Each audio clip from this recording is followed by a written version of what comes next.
I am so happy that you're able to join us for this extended interview. Make sure to visit theoffbeatlife.com. Again, that's theoffbeatlife.com to get more killer resources. All right, so we've been talking about landing a remote job for a while now, but the one thing you're probably most curious about is how to learn the online skills you need to land these jobs. I'm not just talking about getting a brief introduction, but learning from actual accredited schools so you can be taken seriously when you apply for these jobs. You've been waiting for a while, and I'm really sorry about that, but I have finally created a whole page listing the best courses to take, from teaching English online to becoming a freelance writer and so much more, all from trusted sources that will get you that remote job. So if you're ready and serious to take the next step, then visit theoffbeatlife.com/learn online skills to get started. Again, you can visit theoffbeatlife.com/learn online skills to get started. Hey everyone, thank you so much for being here for this extended interview with Chris, where we're going to talk about how to grow your podcast audience and community. Hey Chris, how are you? I'm good. I'm about the same as when we last talked. Yeah, if you all haven't done so already, make sure to check out Chris's initial interview where he talks about his journey, how he's able to kind of balance this traditional and unconventional life that he leads. And he has a really interesting journey. So make sure you check that out. But today we're going to talk about podcasting because you're pretty much an OG. But before we do that, can you tell us about you and why you live an offbeat life? Oh, that's a tough question. I am trying not to necessarily to live an offbeat life. I'm just trying to live the life that I want with the mix of things that works for me, and not worry so much about anybody else's definition of what success is. I think that's probably the biggest thing has been the decision for me, is I haven't always taken the job that pays more. I have sometimes walked away from really good jobs with really good people because I wanted to go in a different direction. That is the hardest thing to do, I will say. It's easy to leave a job when you hate it, but it's hard to leave a job when you like it. But, sometimes it's not the direction you want to go. That's a subject that I definitely had to go through. And you mentioned that, Chris, is that when something is really bad, when you're in a toxic work environment or you just don't love anything, it's easy, right? But when there's really nothing wrong and you let go of that, it's kind of, people think you're insane. And sometimes you kind of question yourself when you do that as well, right? So it's best to not get into the toxic work environment. You can avoid that. That is really very important. Yeah. And that's an easy no. That's an easy let go. Be like, bye, see you. I can move on. You learn what things to look for too with experience, or if you talk to your friends who've had experiences, what should they have noticed that they didn't notice before they went into that, and you look for the boss who is power hungry, for instance. That's going to be a problem. Or you look for the person who is the yeller. My son has worked for some of those. I don't think I've ever worked for someone like that. I did work for somebody who apparently, and I wasn't there, threw himself down and literally gave a tantrum in a meeting of a senior staff. Are they like 4 years old? Well, that was what I said when I heard the story. But avoiding those things is probably the number one thing you can do. And sometimes that means saying no to a job when there is no other offer on the table, and that's hard. Yeah. That's really hard. That's really difficult, especially if you have a family to support, you have to support yourself. So that's a tough decision, but sometimes you have to stick to to who you are as a person as well, and go through the struggles, even, the things that you don't want to go through. Sometimes that happens. Well, and the funny thing, and the thing that I think that when you're younger, you may not always realize is, even if you have that job that is not ideal, the better you are at your job, the more opportunities you're going to create for yourselves. And the more, for instance, when I was a contractor for 6 years, working part-time, I worked for people who I had worked for previously for at least half that time.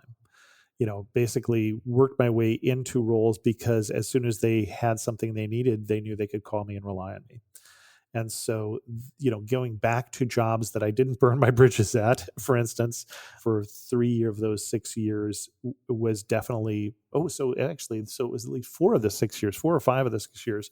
So a lot of the contract jobs I got through, my LinkedIn network, not through any sort of want ads and things like that.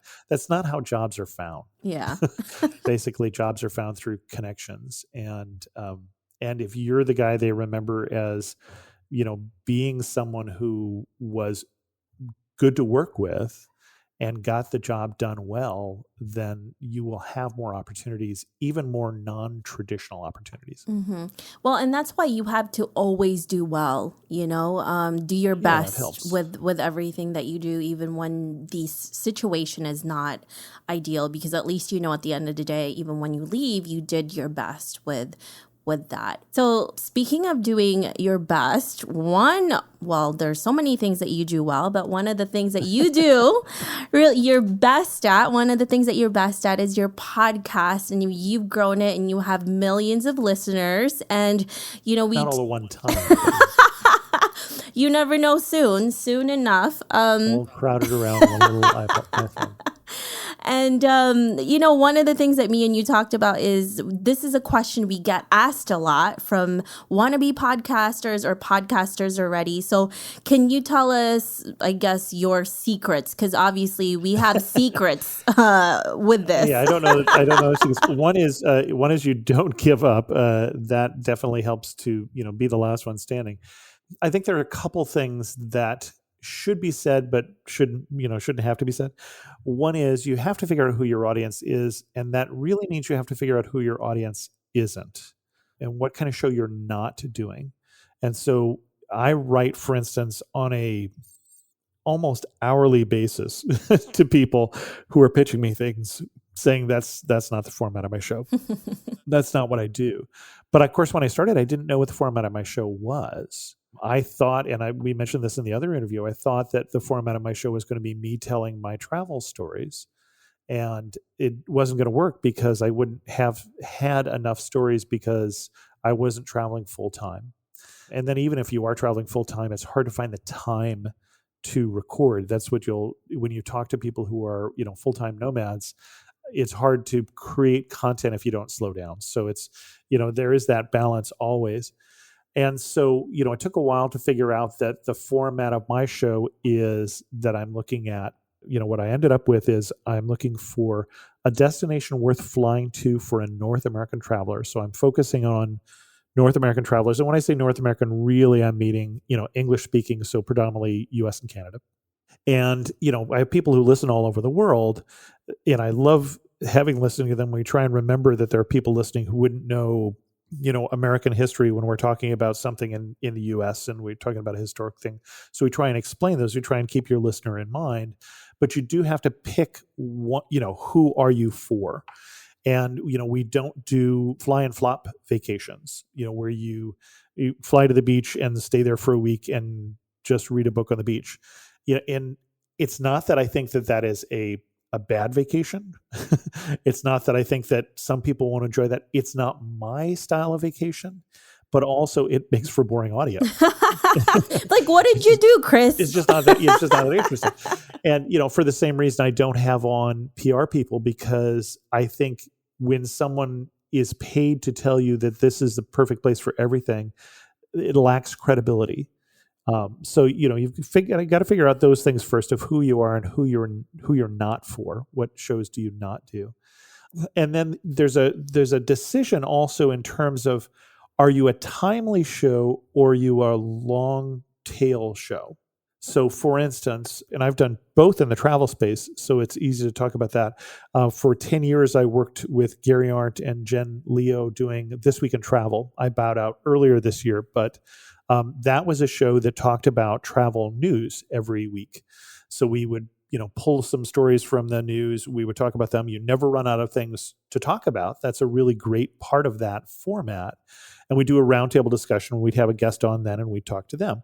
But there's some segment of that show, usually about a third of that show, which is very fixed in time. And what that meant is that not that many people went back and listened to all our episodes or listened to the older episodes. For Amateur Traveler, it's quite the opposite. I get especially in the summertime, but really in any given month, most downloads are for older shows. They're not for the show that just came out. Because if you're going to, I've had people say, I found you because I was going to Azerbaijan and you were the only podcast I found that covered Azerbaijan. So, when I'm covering Azerbaijan, I know we're not going to cover it again in a week because there's so many, we only cover 50 destinations in a year. You're usually more like 47, 48. I usually take a few weeks off. And so we're not going to cover that again, best case for 6, maybe even 10 years. So we want to make sure that it's, in depth enough. I've definitely done shows earlier on that I wouldn't do again. I wouldn't put that show out because it didn't have enough depth, and that's a learning process.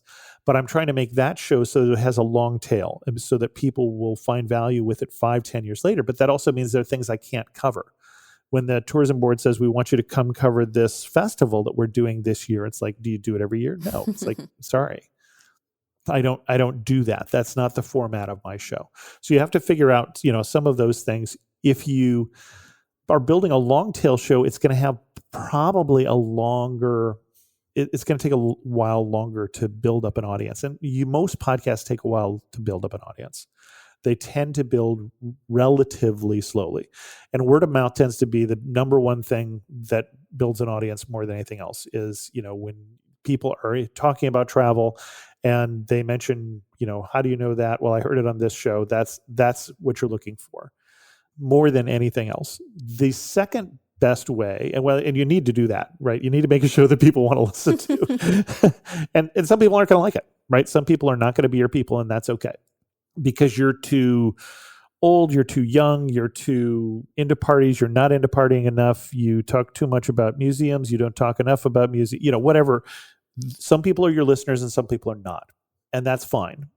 But, you need to have a show that for your audience is dependable, consistent, and entertaining or educational, or both, preferably.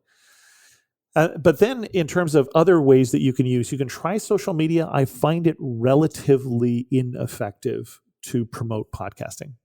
And I've, done everything in social media. It's going to work for some people better than it's worked for me, probably.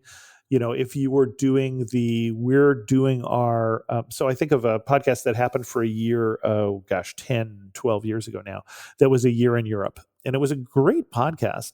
It went on for a year as this couple spent a year in Europe. That's a kind of show that would work better to do social media promotion because there's always going to be new content that is being created and you can do new, I'm there and therefore I've also got some pictures here.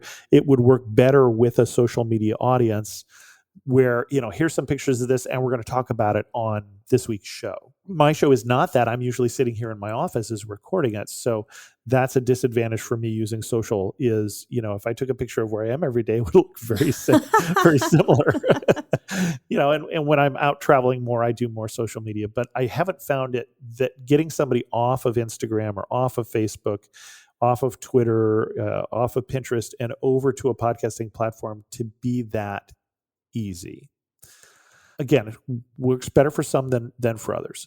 The things that definitely we know work is if you can put yourself in front of people who are podcast listeners and be interesting and entertaining, that is the best way to grow an audience. And so when someone says, hey, I've got a podcast called, The Offbeat Life, would you like to come on my show and talk about your offbeat life? You say, well, I don't know if I have an offbeat life, but yes. Absolutely. I'd love to. And then you try and figure out whether you can be of any help to them, right? You don't want to just do any show that you can that you really have nothing to offer. But if you can get in front of, it's like a blogger. If you can get in front of somebody's audience doing guest posts, that can help as well. And there is SEO, SEO can help as well because, Google can help find podcasts. That can help, although I don't find it's the number one way that people discover me. Pinterest helps, but I don't find it's the number one way that people discover me. Having SEO in your podcast title and your description and your episodes is a way that people discover you. And so what you should do, for instance, when you're naming a podcast and you're thinking about what it should be, you never use a name like Amateur Traveler. It's a little too late for me, but save yourself. Because first of all, there's two different ways to spell traveler. There's the UK way and the US way. And second of all, no one apparently from the Google hits that I get can spell amateur at all.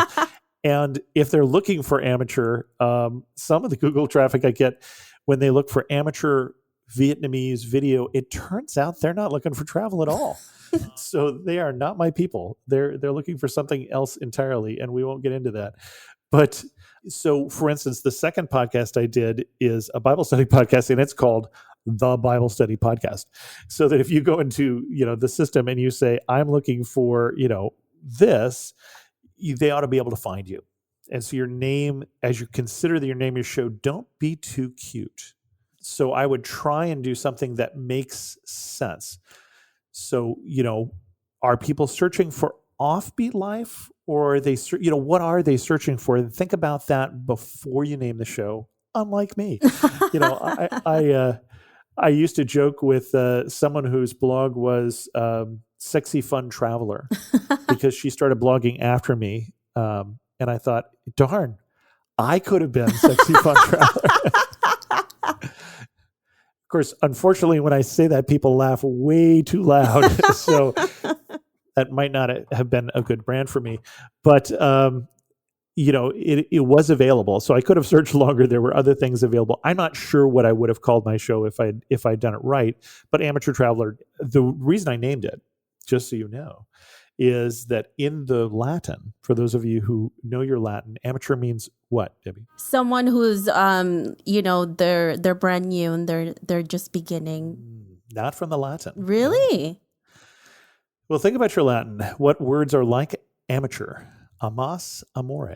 Oh. Means to do something for the love of it. Yeah. You're not quite as old as me to remember that all Olympic athletes used to be amateur athletes. And it didn't mean they were bad. It meant they weren't paid for it. They were doing it for the love of it. Oh. And so amateur traveler, to travel for the love of it, for the love of travel. And so it meant something. It's just really, a little esoteric. And there's a lot of podcast names that are that way. You can name your podcast about you if people already know your name. Yeah. But otherwise, don't use it. So, the number one way that you can become a famous travel writer? Yeah. How? Become famous and then start travel writing.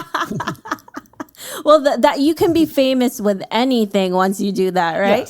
Yes, exactly. And that's true of podcasting also. So, but for those of us who don't have that advantage, so definitely, saying yes to guest interviews, PR then can be helpful, although not as much as you'd think. It's, the first time you're quoted in the Chicago Sun-Times or the New York Times or something like that, you run to your podcast stats and you wait for them to blip, and they don't. And you're like, well, what was that all about? And that just, it's very hard to convert people from, especially print media, old style print media, into listening. And easier now that people know what podcasting is, harder when it started, which, the stories were just coming about what podcasts were. So, that's the kind of things I've learned. I wish I could say there was a magic bullet. If there is, I haven't found it. Well, you've been doing this for a very long time, so it's definitely consistency. And I definitely agree with you. Getting on other podcasts where podcast listeners are going to be is one of the best ways to do it. And I found that to have worked as well. So, well, one thing I would tell people, if you're going to start a podcast, here's the bad news. The average podcast in terms of downloads, or I think maybe it's the median podcast, is around 200 downloads per episode. So most podcasts don't get famous, most podcasters don't get rich. And most podcasts also die before 10 episodes. That's one of the reasons why those numbers stay low, is that it can be a lot of work. And then some of us are crazy and make it even more work, because I do a show, and have ever since episode 5, that is an enhanced show that has pictures and links. And that takes another 2 hours to put into every episode. So, and not everybody even looks at those pictures, but it's something that I value the product. So it's an edited show, and it has the pictures and links in there, and all that does take time. And so it is something that it's easier to put together a show that is a little lower quality. Mm-hmm. And there's nothing wrong with that. It's just easier. And sometimes that's the appropriate amount of effort. Yeah. Right? That you're going to get just as much traffic with a little rougher edge show than you will with the other. It just depends on the audience that you're going for. Yeah. And, you do it because you love it, right? You do it for the love of it, because you're an amateur traveler. That is true. I've heard that. Occasionally I get called, well, I thought the show was amateurish, and it's like, it's on the label. Well, I love that. Well, all of these tips are extremely helpful. So you all just heard this. There's really no big secret to this. You just have to keep at it and learn your audience and learn what you love to do. Do it with passion. Do it consistently. Go out there and share it with the world, right? That's pretty much. It's just that simple. Yeah, exactly.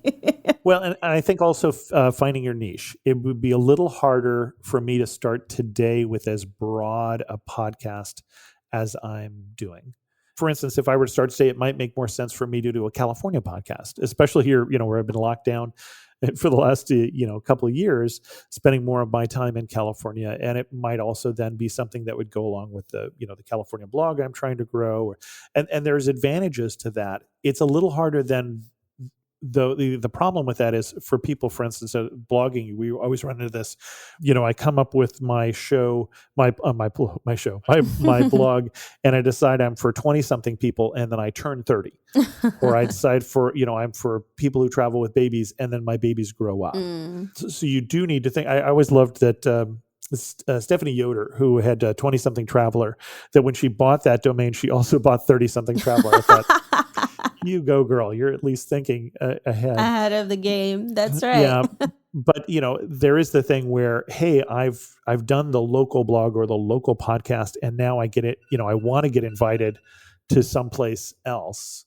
What do I do? Because I put myself in a niche, and that's a balancing act. So some people will do 2. Yeah. And that's twice as much work. Yeah, it's twice as much work, but if you're up to it, then go for it. I love that. Well, thank you so much, Chris, for being here with us. We really appreciate all of these tips, especially for those of you who want to be a podcaster. This is it. This is the most asked questions we get, aside from how you make money from it. Thank you, Chris. If our listeners want to know more about you, where can they find you? The best place to find me is amateurtraveler.com. Perfect. And traveler spelled the U.S. way without 2 L's.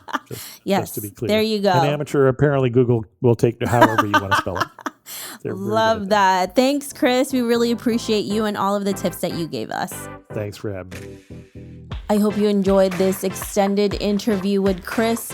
Make sure to visit theoffbeatlife.com. Again, that's theoffbeatlife.com to get the full interview, how he turned from an amateur traveler into an award-winning globetrotter. Hey friend, are you looking to land a remote gig ASAP? Well, did you know that we not only have a ton of online jobs you can apply to on our site, but now we are also sending them straight to your inbox. I'm happy to announce that we will be sending our email subscribers legit online jobs every Wednesday. We have done hours of research so you don't have to. If you want to be the first one to hear about the remote gigs we find, go to theoffbeatlife.com to subscribe.